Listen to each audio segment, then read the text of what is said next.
ওনাকে চান্দ্র বলছি। স্টুডিও ওয়ার্ল্ডে আমরা আজকে আমাদের খুব ভালো একটা সুন্দর দুপুর পেয়েছি।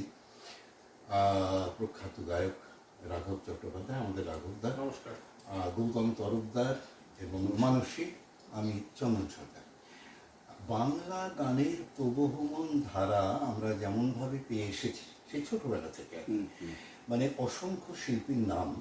আকাশবাণী কলকাতার অনুরোধের আসর 1 ঘন্টার একটা অনুষ্ঠান। রাঘবদাও ছোট, আমরাও ছোট ছিলাম, কিন্তু অদ্ভুতভাবে টানতো সেই গানগুলো।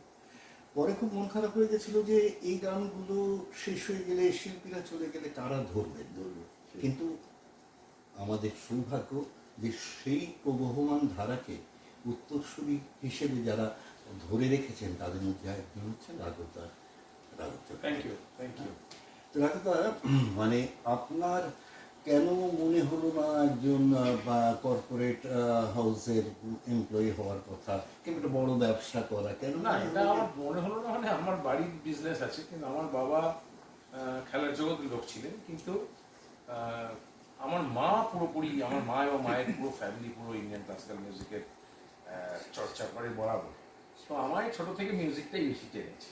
আমার দাদা বিজনেস দেখেন, আমাদের বাড়ি সবাই গান বাজনা করে, কেউ প্রফেশনালি করে, কেউ অ্যামেচারলি করে, কিন্তু সেখান থেকেই আমার গানের শুরু। তারপর নানা মিউজিক করা, গিটার বাজানো, ওয়েস্টার্ন মিউজিক, তার সাথে ক্লাসিক্যাল মিউজিকটা মূল জায়গা রেখে আমি অনেক মিউজিক পরবর্তীকালে কম্পোজ করা, নতুন মৌলিক গান নিয়ে এগিয়ে যাওয়া, এগুলো আমার কাছে হয়েছে। আমি যতটুকু জানতাম খুব ছোটবেলা থেকেই আপনি গানের চর্চা করতেন। হ্যাঁ, গিটার বাজাতাম, ছোটবেলায় গিটার বাজাতাম, পরে আমি ভোকাল মিউজিক চালু করি।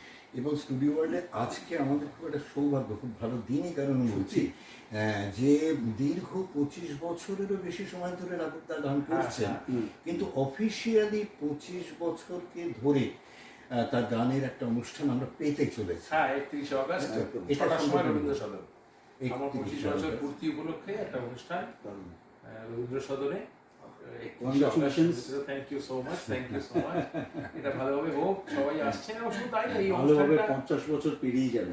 জানি না রাঘবদা, শ্রোতা যারা, এই যে শ্রোতাদের সম্পর্কে আপনি তো বিভিন্ন সময় বিভিন্ন মঞ্চে বিভিন্ন ধরনের বাংলা গানকে ধরে রেখেছেন আর কি, তো এই সম্পর্কে আপনার প্রতিক্রিয়া কিরকম, যে আমাদের শ্রোতাকে আমরা ধরে রাখতে পেরেছি বাংলা গানে? না, নিশ্চয়ই আছে। দেখো, হিন্দি গান বা ওয়েস্টার্ন মিউজিকের প্রভাব বরাবরই ছিল, আজও আছে, কিন্তু বাংলা গানের শ্রোতারা নিশ্চয়ই বাংলা গানকে নিয়েই বাঁচে। অবশ্যই আজকে যোগসূত্রটা বলি যে মানসী, হ্যাঁ, যে মানসীও আছে আমাদের শ্রদ্ধেয়া শ্রীমতী অঞ্জনা চক্রবর্তী। অঞ্জনা চক্রবর্তীর সুযোগ্য 2 কন্যা, তার মধ্যে আজকে আমরা মানসীকে পেয়েছি, এবং জামাই মানে গৌতম তরফদার, আমার ছোটবেলাকার বন্ধু, অনেক স্টুডিও ফেস করেছে আমার সাথে, বেতার নাটকে অংশগ্রহণ করেছে আর কি।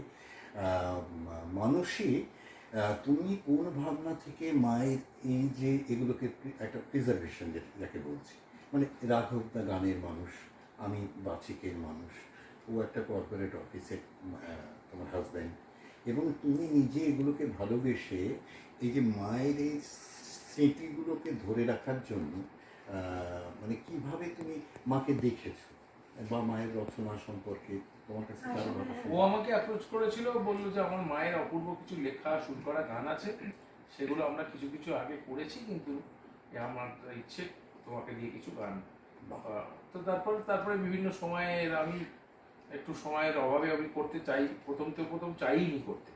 তারপরে কারণ আমার সময়ের খুব প্রবলেম ছিল, তারপরে আমি গানগুলো শোনার পরে আমার ভালোও লাগলো দেখে ওনার অপূর্ব লেখা, সুর।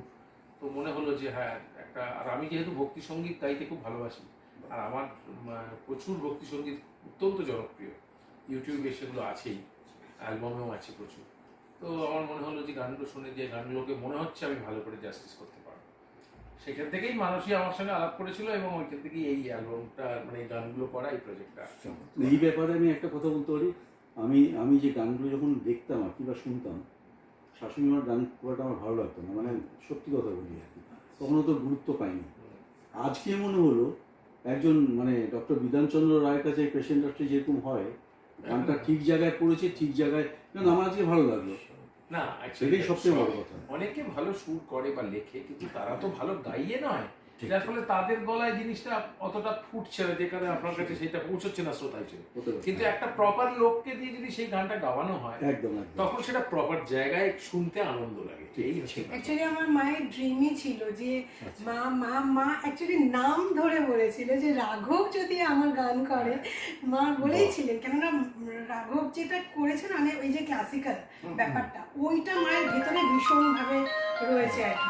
এবার সেইটা মানে রাঘব এত সুন্দর প্রেজেন্টেশন, মা শুনেই মা বলেছিলেন যে রাঘব যদি আমার গানটা গাইতো না আমি সত্যিই খুব খুশি হতাম।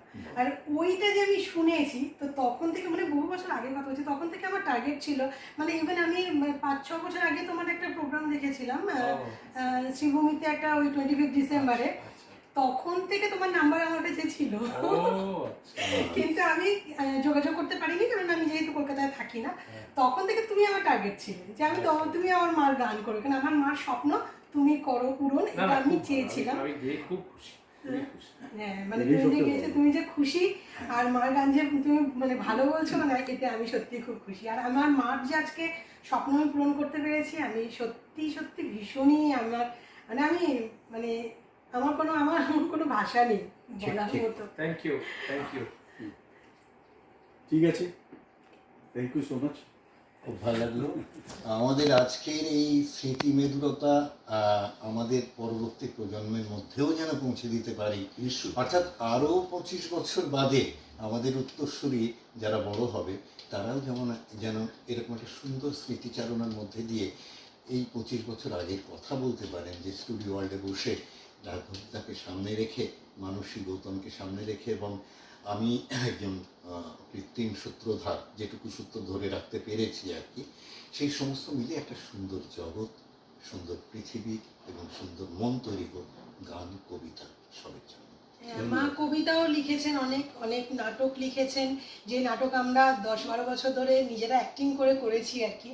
মার কবিতা আছে, মায়ের এই বইটাও বেরিয়েছে আকাঙ্ক্ষা, আমরা যে বইটা তো পাচ্ছি, মার অনেক ক্যাসেটও বেরিয়েছে।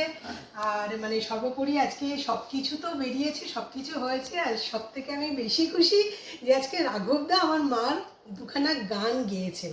তো খুব শীঘ্রই সেই গানগুলো বেরোবে ইউটিউবে, ফেসবুকে আপনারা দেখতে পাবেন। আমি আশা করব যে আপনারা সবাই দেখবেন আর আমাদের সবার সাথে থাকবেন। নমস্কার। নমস্কার, থ্যাংক ইউ।